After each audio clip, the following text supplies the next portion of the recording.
ओम नमो भगवते वासुदेवाय। जय श्री राधे कृष्ण। दोस्तों, हमने पिछली वीडियो में भागवत पुराण के प्रथम स्कंद के पहले, दूसरे और तीसरे अध्याय का सार समझा था। आज इस वीडियो में हम चौथे, पांचवें, छठे और सातवें अध्याय का सार समझेंगे। तो आइए शुरू करते हैं चतुर्थ अध्याय। सूत जी कहते हैं कि द्वापर युग में महर्षि पाराशर और सत्यवती के यहाँ भगवान श्री व्यास जी का जन्म हुआ, जो कि भगवान के कला अवतार थे। जैसा कि हमने पिछली वीडियो में प्रथम स्कंद के तीसरे अध्याय का सार समझा था कि व्यास जी स्वयं भगवान विष्णु के अवतार हुए। तो जब उनका जन्म हुआ, व्यास जी ने ही चारों वेदों का पृथक्करण किया था। सूत जी आगे बताते हैं, क्योंकि स्त्री, शूद्र और पतित्व जाति ये तीनों ही वेद श्रवण के अधिकारी नहीं थे, अर्थात वेद नहीं सुन सकते थे। तो इनके कल्याण में बाधा आ रही थी, इसलिए इनका भी कल्याण हो जाए ऐसा सोचकर व्यास जी ने महाभारत इतिहास की रचना की, जिसमें उन्होंने वेदों के रहस्य को खोला। अब एक दिन व्यास जी सरस्वती नदी के पवित्र तट पर बैठे थे और मन ही मन विचार कर रहे थे कि मैंने इतना सब किया है, इतना सब लिखा है, पर मुझे मेरा हृदय कुछ अपूर्ण सा जान पड़ रहा है। अतः वे संतुष्ट नहीं थे, बहुत बेचैन हो रहे थे। व्यास जी सोचते हैं कि मैंने धर्म, काम, मोक्ष, अर्थ, इन चारों पुरुषार्थों पे बहुत कुछ लिखा है, लेकिन फिर भी मुझे मेरा काम अपूर्ण क्यों मालूम पड़ रहा है। वह मन में विचार करते हैं, अवश्य ही मैंने भगवान को प्राप्त करने वाले धर्मों का पर्याप्त निरूपण नहीं किया है। ऐसा विचार करके वे खिन्न हो रहे थे, असंतुष्ट हो रहे थे। इतने में ही देवर्षि नारद वहां आते हैं। अब देवर्षि नारद को आया देख व्यास जी तुरंत खड़े हो जाते हैं, देवर्षि नारद का पूजन करते हैं और सत्कार करते हैं। इति श्रीमद् भागवते महापुराणे पारमहंस्याम संहितायां प्रथम स्कंधे नैमिषीयोपाख्याने चतुर्थो अध्याय। इस प्रकार हमारा चतुर्थ अध्याय का सार संपूर्ण होता है। आइए चलते हैं पांचवें अध्याय की ओर। पांचवें अध्याय में भगवान के यश कीर्तन की महिमा और देवर्षि नारद के पूर्व जन्म या पूर्व चरित्र के विषय में बताया गया है। नारद जी व्यास जी से मुस्कुराते हुए पूछते हैं कि हे महाभाग व्यास जी, आपका मन और शरीर अपने कर्म और चिंतन से संतुष्ट तो है ना? तब व्यास जी इस पर कहते हैं कि हे प्रभु, आप तो सभी गोपनीय रहस्यों के ज्ञाता हो, आपसे क्या छुपा है। मेरा हृदय संतुष्ट नहीं है, कृपया करके मुझे इसका कारण बताइए। तब नारद जी व्यास जी को बताते हैं कि हे व्यास जी, आपने धर्म आदि पुरुषार्थों का जैसा निरूपण किया है, वैसा भगवान के यश गान का निरूपण नहीं किया है। जिस वाणी से कभी भगवान के यश का गान नहीं होता, वह तो कोए के उच्छिष्ट यानी कि झूठन फेंकने के स्थान के समान अपवित्र मानी जाती है। अतः व्यास जी, आप समाधि लेकर भगवान की लीलाओं का स्मरण कीजिए। आप विशेष रूप से भगवान की प्रेममयी लीलाओं का वर्णन कीजिए। नारद जी आगे कहते हैं कि आपका ज्ञान पूर्ण है, इसी से बड़े बड़े ज्ञानियों की जिज्ञासा पूर्ण होती है और इसी से दुखों के द्वारा बार बार रोंदे जा रहे लोगों के दुखों की शांति होती है। इसके अलावा और कोई उपाय नहीं है। फिर नारद जी व्यास जी को भक्ति की महिमा समझाने के लिए, महत्व समझाने के लिए अपने पूर्व जन्म की कहानी सुनाना शुरू करते हैं। नारद जी बताते हैं कि वह अपने पिछले जन्म में एक दासी के पुत्र थे। एक बार वर्षा ऋतु के समय उनके यहाँ चातुर्मास के लिए कुछ महान ऋषि आए। तब दासी के पुत्र की आयु 5 वर्ष की थी। उस समय उन ऋषियों की सेवा करने का अवसर उस पुत्र को प्राप्त हुआ। अब दासी पुत्र नित्य ही ऋषियों की बहुत सेवा करते और उनसे भगवान की प्रेममयी लीलाओं का गान सुनते, जिससे उनके हृदय में प्रभु के प्रति प्रेम जाग गया। इस प्रकार उनके हृदय में भक्ति उत्पन्न हो गई। इति श्रीमद् भागवते महापुराणे पारमहंस्यां संहितायां प्रथम स्कंदे व्यास नारद संवादे पंचमो अध्याय। इस प्रकार पांचवें अध्याय का सार संपूर्ण होता है। आइए चलते हैं छठे अध्याय की ओर। छठे अध्याय में नारद जी के पूर्व जन्म की शेष कहानी बताई गई है। व्यास जी नारद जी से पूछते हैं कि प्रभु, जब महात्मा गण ऋषि मुनि वहां से चले गए, फिर आपने क्या किया? फिर आपने अपना जीवन कैसे व्यतीत किया? तो इस पर नारद जी व्यास जी को बताते हैं कि व्यास जी, जब वे महात्मा गण, वे ऋषि मुनि वहां से चले गए, तो मैंने अपना जीवन इस प्रकार व्यतीत किया। उस समय मेरी आयु 5 वर्ष की थी। मैं अपनी माता का इकलौता पुत्र था। एक तो मेरी माता स्त्री, दूसरी मूढ़, तीसरी दासी। अब उनका एकमात्र सहारा मैं ही था और मेरे लिए भी एकमात्र सहारा वही थी। वह मेरे स्नेह बंधन में बंधी हुई थी, मैं उनके स्नेह बंधन से बंधा हुआ था। अब चूंकि कठपुतली नचाने वाले के अनुसार ही नाचती है, इसी प्रकार ये सारा संसार भी ईश्वर के अधीन है, उनकी मर्जी से ही चलता है। अब अपनी माता के स्नेह बंधन में बंधकर मैं वहीं ब्राह्मण बस्ती में रहा। अब एक दिन मेरी माता दूध दुहने के लिए निकली। अब वहां पर उनको एक सर्प ने डस लिया। बेचारी की वहीं पे मृत्यु हो गई।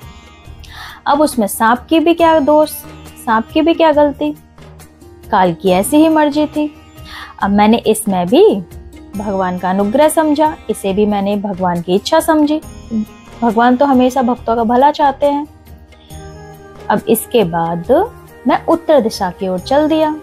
उस ओर मार्ग में मुझे अनेकों धन धान्य से संपन्न देश, नगर, गांव, अहीरों की चलती फिरती बस्तियां, खाने, खेड़े, नदी और पर्वतों के तटवर्ती पड़ाव, वाटिकाएं, वन, उपवन और रंग बिरंगी धातुओं से युक्त विचित्र पर्वत दिखाई दिए।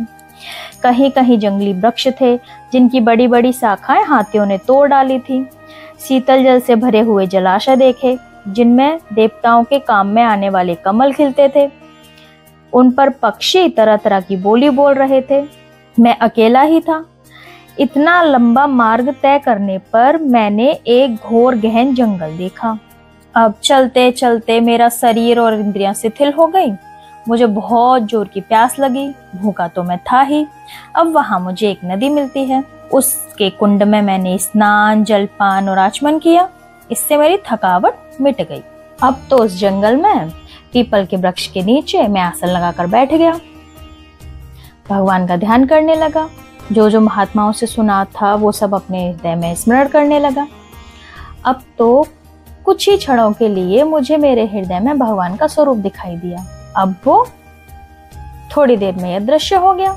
अब तो मैं बहुत ही शोकाकुल हो गया, व्याकुल हो गया, रोने लगा। अब मेरे शोक को शांत करने के लिए भगवान ने आकाशवाणी करते हुए कहा कि तुम्हें इस जन्म में मेरे दर्शन दुर्लभ हैं। तुम्हारी वासनाएं पूर्ण रूप से शांत नहीं हुई हैं, लेकिन तुम्हारी भक्ति दृढ़ है। तुम्हें मैंने एक क्षण के लिए अपना स्वरूप इसीलिए दिखाया ताकि तुम्हारे अंदर मेरे स्वरूप को देखने की लालसा जागृत हो सके, जो कि अब हो चुकी है। इसीलिए अब तुम अगले जन्म में मेरे आशीर्वाद से मेरे पार्षद होगे और मुझे प्राप्त कर पाओगे। इति श्रीमद्भागवते महापुराणे पारमहंस्यां संहितायां प्रथम स्कंदे व्यास नारद संवादे षष्ठो अध्याय। इस प्रकार छठे अध्याय का सार संपूर्ण होता है। आइए चलते हैं 7वें अध्याय की ओर। इस अध्याय में द्रौपदी के पुत्रों का मारा जाना और अश्वत्थामा का मानमर्दन, इसका वर्णन किया गया है। आइए शुरू करते हैं। सौनक जी सूत जी से पूछते हैं कि हे सूत जी, जब व्यास जी ने नारद जी से ये सब अभिप्राय सुन लिया तो इसके बाद उन्होंने क्या किया? सूत जी बताते हैं कि हे सौनक जी, ब्रह्म नदी सरस्वती नदी के तट पर सम्यप्रास नामक एक आश्रम है जहाँ ऋषि मुनियों के यज्ञ चलते रहते हैं। वहीं पर व्यास जी का भी आश्रम है। व्यास जी अपने आश्रम में बैठे थे और नारद जी से प्रेरित होकर उन्होंने श्रीमद् भागवत की रचना कर दी। अब उन्होंने यह पुराण अपने पुत्र से सुखदेव जी को भी पढ़ाया। अब आगे सूत जी कहते हैं कि सौनक जी, अब मैं आपको राजर्षि परीक्षित और पांडवों के स्वर्गारोहण की कथा सुनाता हूँ। जब कौरव और पांडवों के बीच महाभारत का युद्ध चल रहा था तो दोनों पक्षों के ही वीर वीरगति को प्राप्त हो रहे थे तथा भीमसेन की गदा के द्वारा दुर्योधन की जांघ टूट गई थी। अब अश्वत्थामा ने दुर्योधन को प्रसन्न करने के लिए द्रौपदी के सोते हुए पुत्रों का सर काट दिया और दुर्योधन को वे सभी सर भेंट किए। अब ये कुकर्म तो निंदनीय है, ये स्वयं दुर्योधन को पसंद नहीं आया। अब तो जब द्रौपदी ने अपने पुत्रों की मृत्यु की खबर सुनी तो वह बहुत शोकाकुल हो गई। उनकी आंखों से आंसू छलछलाने लगे, रोने लगी। अब इस पर अर्जुन उन्हें सांत्वना देते हुए कहते हैं कि मैं ऐसे दोषी का जिसने निरपराध बालकों की इस तरीके से हत्या की है, सर काटकर तुम्हें भेंट करूंगा और तुम अपने पुत्रों की क्रियाएं होने के बाद उस सर पर पैर रखकर स्नान करना। अब इस गुस्से को अपने अंदर भरकर अर्जुन रथ पर सवार हो गए और अश्वत्थामा के पीछे चलने लगे, उसे पकड़ने के लिए गए। अब तो अर्जुन को अपनी ओर आता देख अश्वत्थामा अपने रथ पर सवार होकर पृथ्वी पर जितना संभव हो सकता था उतनी दूर तक भागे। अब जब उन्होंने देखा कि मेरे घोड़े भी थक गए हैं, मैं अकेला हूँ, लेकिन अर्जुन तो मेरे प्राणों को लेने आ रहे हैं। अब अपने प्राण संकट में देखकर उन्होंने आचमन किया और ब्रह्मास्त्र छोड़ दिया, जबकि उन्हें ब्रह्मास्त्र को लौटाना नहीं आता था। अब तो अर्जुन के प्राण पे आ बनी। अपने प्राणों को इस तरह संकट में देखकर उन्होंने श्री कृष्ण को याद किया। वे कहते हैं कि हे प्रभु, आपकी शक्ति तो अनंत है, यह कैसा तेज है जो मेरी तरफ आ रहा है? कृपा कर मुझे बताइए कि ये क्या है, क्यों आ रहा है, कहाँ से आ रहा है और अब मैं क्या करूं? तब श्री कृष्ण अर्जुन को समझाते हैं कि अपने प्राणों को संकट में देखकर अश्वत्थामा ने ब्रह्मास्त्र छोड़ा है, जबकि उसे यह ब्रह्मास्त्र लौटाना नहीं आता और तुम तो शास्त्र विद्या में निपुण हो। तुम जानते हो कि ब्रह्मास्त्र को ब्रह्मास्त्र से ही लौटाया जा सकता है।